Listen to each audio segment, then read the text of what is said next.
o astro intruso e o novo ciclo evolutivo da Terra. Psicografado por Urtan Dishida. Capítulo 2. Sobre o astro intruso. Parte 4. Pergunta: aqueles que trabalham como instrutores no astro intruso são obreiros permanentes do local? Ramatiz: alguns poucos sim, mas essa permanência não é eterna, e a grande maioria é regularmente substituída. São trabalhadores abnegados que chamo de peregrinos do sacrifício, dispostos a auxiliar no processo educacional daqueles que ali passam suas terríveis provações. A cada passagem por planetas onde o astro atua, alguns novos colaboradores se juntam aos demais, voluntariamente, para a tarefa tão difícil. Quando o astro intruso, que na realidade é um planeta, passa pela posição mais próxima de seu Sol central, o periélio, recebe carga eletromagnética para que os espíritos de luz que ali trabalham se fortaleçam energeticamente. Pergunta: a expressão evangélica ranger de dentes seria a referência sibilina do estado dos seres encarnados no astro intruso? Ramatiz: espíritos que são atraídos para o astro intruso já passaram por fases de exercício do poder, bem como por ciclos de avançado desenvolvimento intelectual em planetas diversos, onde construíram significativo nível de conhecimento, que não foi utilizado apropriadamente, conforme os propósitos do amor e da caridade. Ao reencarnar, na esfera grosseira do astro, conservam em suas mentes espirituais todo o conhecimento adquirido, transmitido intuitivamente para a mente do corpo denso, a nova consciência encarnada. Sem que, entretanto, possa ocorrer sua utilização prática, dadas as condições altamente impróprias do orbe local. Em outras palavras, o espírito encarnado sente-se naturalmente capaz de conviver com a modernidade material, como a atual da Terra, mas só encontra no astro anacronismo generalizado. Como se um engenheiro fosse obrigado a voltar para o banco de alfabetização. E esse contraste absurdo atinge o espírito frontalmente no ego, fazendo com que o orgulho se torne um polo de irritação e de padecimento. É o calvário da razão, razão essa que ele não soube utilizar no pretérito. E a expressão ranger de dentes decorre de sentimentos inferiores, notadamente aqueles provenientes da dor e da ira. Apresenta-se como resposta do espírito contaminado pelas imperfeições da mente, no irromper do descontentamento com o próprio ser. O aparente rancor voltado para terceiros, na realidade é uma forma embrutecida de expressar a impotência frente às vibrações negativas, manifestando a fraqueza consequente da prática de gestos equivocados. Assim, ranger de dentes é muito mais uma forma simbólica, que se adapta plenamente ao plano reencarnatório do astro intruso. Pergunta: perguntando de novo, o fato do espírito descer tanto em termos materiais então não significa evolução espiritual? Ramatiz: conquistas espirituais são perenes, apenas os espíritos muitas vezes têm memória curta em relação ao que aprendem, deixam de aplicar seus conhecimentos na seara da evolução. A migração para o astro intruso representa uma evolução material, como um curso de reciclagem para aqueles que esquecem do aprendizado adquirido. Tal estágio reacende o combustível divino apagado, o qual foi conquistado com existência e esquecido, mas nunca deixou de estar presente naquele espírito. Pergunta: isso é uma afirmação de que a reciclagem é fundamental para espíritos em evolução? Ramatiz: a reciclagem é o reforço do aprendizado e pode ser prescrita de forma dolorosa em casos da rebeldia de certas entidades espirituais. No entanto, todos os espíritos, sem exceção, encontram-se em processo evolutivo contínuo. A curva da evolução é representada por cálculo matemático integral, caso contrário Deus estaria impedindo seus próprios filhos de crescer na eternidade infinita do conhecimento. Apenas uns são verdadeiros autodidatas, aprendendo e reaprendendo pela razão e pela autocrítica, sendo humildes no ouvir, e sábios em admitir não saber. São aqueles que não cansam de estudar e repetem as máximas divinas para que estas não caiam no esquecimento. E assim reciclam-se pelo próprio mérito, descartando o sofrimento. Pergunta: há possibilidade de estabelecer um tempo médio de permanência de espíritos no astro intruso, entre o embarque e o desembarque? Ramatiz: a permanência de espíritos no astro intruso decorre das necessidades evolutivas de cada um que ali vive, não havendo um prazo exato, como condenações que ocorrem na Terra, impondo-se ao réu certo número de anos de aprisionamento. Mais uma vez recordo a flexibilidade que rege o bom senso dos desígnios divinos. O importante das provações não é a nota que o discípulo obteve com elas, tampouco o número de anos que as marcaram, mas o aprendizado obtido e reforçado no espírito. Aqueles que embarcarem no astro poderão, nas passagens seguintes por outros planetas, serem alocados nesses orbes, por já terem adquirido o conhecimento necessário sobre suas imperfeições, pedindo por socorro e novas chances em planetas mais evoluídos. Da mesma forma que outros espíritos são meramente transportados por esse ônibus do infortúnio, mas que se transforma com o tempo em cárcere da salvação, despertando mentes obscuras para seus estados reais de desespero e desamor. Quanto àqueles que embarcarem a partir da Terra, só retornarão ao planeta após nova passagem do astro intruso dentro da órbita programada, ou seja, 6.666 anos. Antes disso não será possível, dadas as condições terríveis que cercam seus espíritos. Poderão desembarcar antes em outros planetas, conforme a flexibilidade que mencionei, mas não na Terra. Pergunta: mesmo passando longe da órbita da Terra, será possível o transporte desses espíritos para o nosso planeta?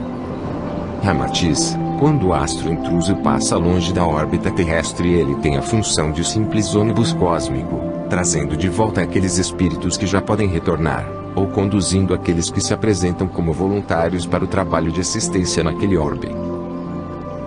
Pergunta: o renascer no astro intruso representa simbolicamente o renascer de espíritos trevosos? Ramatiz: percebam o que ocorre nas encarnações e reencarnações vivenciadas na Terra. O renascer é a didática para que o espírito aprenda com as provações, e eleve-se pelo esquecimento que anima o perdão e incentiva a evolução.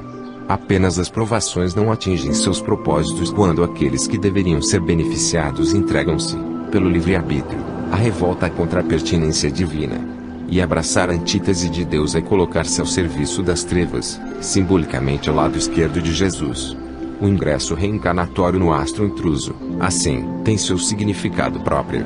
Por analogia, não corresponde ao renascer que capacita o processo evolutivo baseado no desenvolvimento da matéria, como ocorre na Terra, mas numa espécie de renascer cósmico, que conduz o espírito revoltado ao estado primaríssimo da matéria, dando ênfase ao etéreo. Ele passará a entender que sua principal referência não é mais aquele mundo físico arcaico, vibrante da obsolescência que o perturba, mas as imperfeições que traz no ser, e que precisam ser transmutadas. É como se um espírito velho morresse para o passado sem perder os ensinamentos recebidos, tornando-se novo pela percepção das faltas à medida que vive na matéria estacionada. Tal qual uma reencarnação cósmica. O que também significa dizer ser o astro intruso uma fonte renovatória para o despertar de princípios morais por meio do sofrimento. Pergunta: é possível um astro intruso destruir completamente a Terra? Ramatiz: para os homens que estão na Terra, a vida é um enorme risco calculado, sujeito a diversas intempéries, que se constituem, na verdade, como frutos das imperfeições dos próprios homens. E esse senso de heteronomia faz com que as leis que regulam o universo tornem-se desconhecidas, sendo vistas como sutis ameaças destrutivas ao planeta. Os homens vivem na Terra como contando com a sorte, frente às chuvas de meteoros e outros eventos espaciais. Por isso, nem pensam muito quanto à possibilidade do planeta ser atingido no curto prazo por choques de galáxias, explosões de estrelas, ou passagens de astros. A humanidade está mesmo longe de conhecer os fundamentos básicos do universo, bem como as leis que o regem, inseridas na programação da espiritualidade construtora, conforme a orientação divina. Quanto ao astro intruso, deverá causar danos profundos no planeta, mas não destruí-lo, pois assim foi programado para a Terra.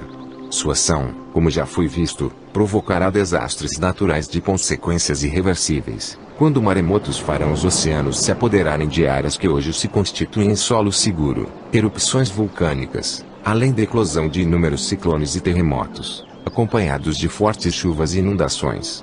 Porém, não exatamente em todo o planeta, mas na maior parte dele. Pergunta: a absorção pelo astro intruso das entidades negativas se dará exatamente quando de sua passagem ao largo do planeta? Ramatiz: a ação destrutiva do astro ocorre à medida que ele se aproxima da Terra, lançando sobre ela seu magnetismo avassalador. Isso causa nesse período crescente fortalecimento das negatividades no planeta, com os desastres naturais e da maior violência entre os homens, em larga escala. como as guerras e os atentados terroristas, ou em aspecto localizado como as agressões e os assassinatos, até mesmo intrafamiliares. Bem como o recrudescimento de atos vinculados aos excessos, como o uso de drogas, o paroxismo sexual atrelado a práticas desvinculadas de amor verdadeiro, a extrema corrupção, os processos obsessivos de toda a ordem e as fortes desconfianças recíprocas, reforçando ciúmes e inveja, acrescentando-se o aparecimento de epidemias de origens desconhecidas e a transmissão para os homens de vírus e de bactérias que antes atacavam apenas os animais. O auge dessas negatividades ocorre quando o astro estiver mais próximo do planeta.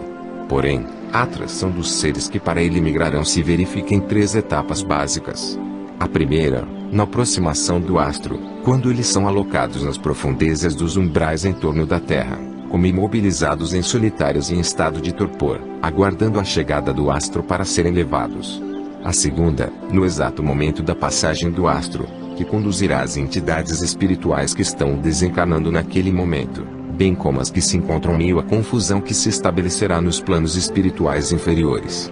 Finalmente, a terceira etapa vem logo após a passagem do astro, e se refere aos espíritos que desencarnarão em momentos posteriores aos cataclismos, por ainda terem por pouquíssimos dias ou horas certa função no planeta. Suas idas serão através de canal impulsor, que estimula a atração pela onda mental.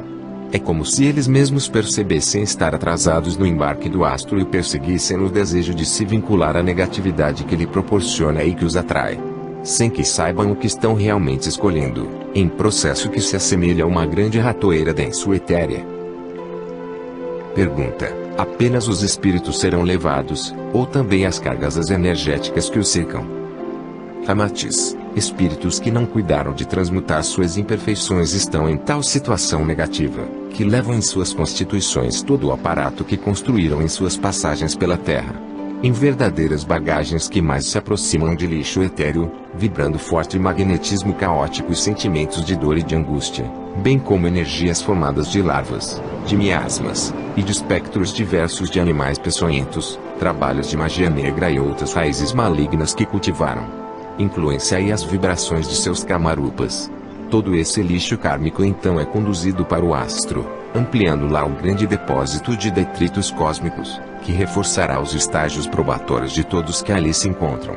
Isso demonstra que os espíritos atraídos para o astro edificam suas próprias provações, vindo ao encontro da afirmativa de que não é Deus que os castiga, mas apenas os deixa conviver com as próprias obras, permitindo-lhes que as sintam no íntimo. Por essa razão, o astro intruso também é denominado de planeta higienizador, pois não só conduz os espíritos, mas também a sujeira etérea que fabricaram. Como disse Jesus, a cada um segundo as suas obras. Pergunta: os espíritos desencarnados que continuarem em torno da Terra após a passagem do astro intruso serão conduzidos às colônias espaciais como, por exemplo, o nosso lar Omadon? Ramatiz: inúmeros espíritos que continuarem em torno do planeta serão convidados a ser auxiliados nos centros hospitalares das colônias fraternas do espaço. Tudo vai depender do livre-arbítrio deles. Pela experiência que temos de outros cataclismos, tanto na Terra quanto em outros planetas, muitos recusarão ajuda, aturdidos pelos graves acontecimentos que os fizeram desencarnar. E, desse modo, permanecerão na erraticidade em torno da Terra. Será um bardo confuso e sofrido. Mas isso não impedirá que os grupos de socorro continuem oferecendo-lhes o auxílio do qual tanto necessitarão. Pergunta: em relação à inclinação atual da Terra, como isso ocorreu? Deve-se à carga negativa que a envolve. Ramatiz: a forma e a substância da Terra em termos de estrutura física e de vida, tiveram início com as fortes cargas magnéticas de Foat que deram partida aos contornos atuais, impregnados com a consistência mantenedora do prana e dinâmica renovadora do Kundalini. O que consiste, na prática, na trilogia hindu de Brahma, Vishnu e Shiva, respectivamente estereótipos do Criador, do mantenedor e do renovador por meio da destruição transmutadora. E, no pretérito da Terra, as civilizações primitivas, inclusive as iniciáticas como a Atlante, à medida que evoluíam material e culturalmente, não proporcionavam a contrapartida do progresso espiritual, tornando-se passíveis de consistentes mudanças de rumo para que retomassem o caminho no sentido da evolução, exigindo simbolicamente a força do sopro de Shiva, o transmutador. Por outro lado, A cada passagem do astro intruso, em sua órbita de 6.666 anos, dependendo do grau evolutivo do planeta, a presença dele pode ser mais ou menos influente. Se a Terra se encontrasse em processo natural de acomodação energética, com os homens momentaneamente pouco ou não sintonizados com a vibração negativa do astro, apenas pequenos problemas geológicos poderiam ocorrer durante sua passagem, tendo em vista que o elo magnético, o plasma negativo, se torna mais tênue e enfraquecido, apesar do astro ser ainda destruidor devido à sua velocidade. Mas ao passo que as imperfeições afloram, gerando pesadas cargas negativas como as que se verificaram na Atlântida, por exemplo, a sintonia com a passagem do astro intruso assume aspectos demasiadamente fortes, produzindo um cordão magnético de elevada vibração na sua passagem, que movimenta o planeta, expurgando naturalmente culturas e espíritos atrasados por intermédio de substanciais inversões geomagnéticas, que alteram a inclinação da Terra. Situação que historicamente estabeleceu não apenas o desaparecimento da Atlântida, contaminada pelo mau uso do saber, mas também criando inúmeros mistérios aos olhos dos homens, como amostras de minas de sal nas montanhas, indícios de culturas semelhantes em continentes distantes, oásis em meio a desertos áridos, fósseis marinhos em áreas distantes do oceano, o lago Titicaca com suas águas levemente salgadas a quase 4.000 metros de altitude na América Latina, entre outros. Fatos que provam ter ocorrido importante modificação geográfica no planeta como um todo, a partir da desagregação de solos e de alterações em oceanos. Vamos denominar, então, a inclinação da Terra como fruto de uma ação de Shiva, a qual depende do grau de vibração que parte dos homens encarnados. Boas vibrações são mantidas, pela intensidade do prana emantador e conservador de Vishnu, sofrendo apenas pequenas alterações na correção de rumo, em procedimentos criativos individuais ou coletivos, a partir de um estereótipo de Shiva pacífico que transmuta para o progresso tranquilo. Porém, a existência de intensas vibrações negativas exige ação drástica pelo enfoque de Shiva furioso, na simbologia indiana, pela transmutação kármica pelo fogo serpentino intenso do Kundalini. Incendiar a matéria para renovar o espírito, fazendo dos ensinamentos adquiridos até então a fênix dos que permanecem no planeta e não acompanham o astro. E essa nova mudança do eixo da Terra deve trazer à tona regiões submersas nos oceanos, mudando drasticamente o desenho do mapa geográfico do planeta, para a formação de civilizações mais evoluídas e voltadas para Deus. Sendo assim, todas as vezes que o planeta estiver carregado de vibrações negativas em larga escala, e isso sempre se verifica em ciclos em que houve pouco aprendizado, estará pesando e inclinando por ocasião da passagem do astro intruso. E a ação do astro intruso ocorrerá tantas vezes quanto for necessário para a construção de civilizações mais evoluídas e de maior aprendizado. Shiva é um dos deuses da tríade hinduísta, mais comumente retratado no seu aspecto Dancing Shiva. Nessa roupagem, ele se apresenta dentro de uma roda de fogo encimada por Yama, deidada ligada à roda de Sansara, morte e reencarnação, trazendo em suas mãos um tambor, uma flor de lótus e dançando com a naja que representa a energia do Kundalini. É a única deidade que possui dois consortes, Parvati e Kali. Ele dança com Parvati em processos que envolvam a prosperidade, curas ligadas à regeneração de órgãos e de tecidos e todos os processos de transmutação menos pesados. Quando se apresenta um processo de transmutação mais pesado, como por exemplo, em caso de doenças sérias, Shiva terá Kali como parceira em sua dança. Parvati vibra na cor verde, Kali no preto. Nota de rosa de Gales.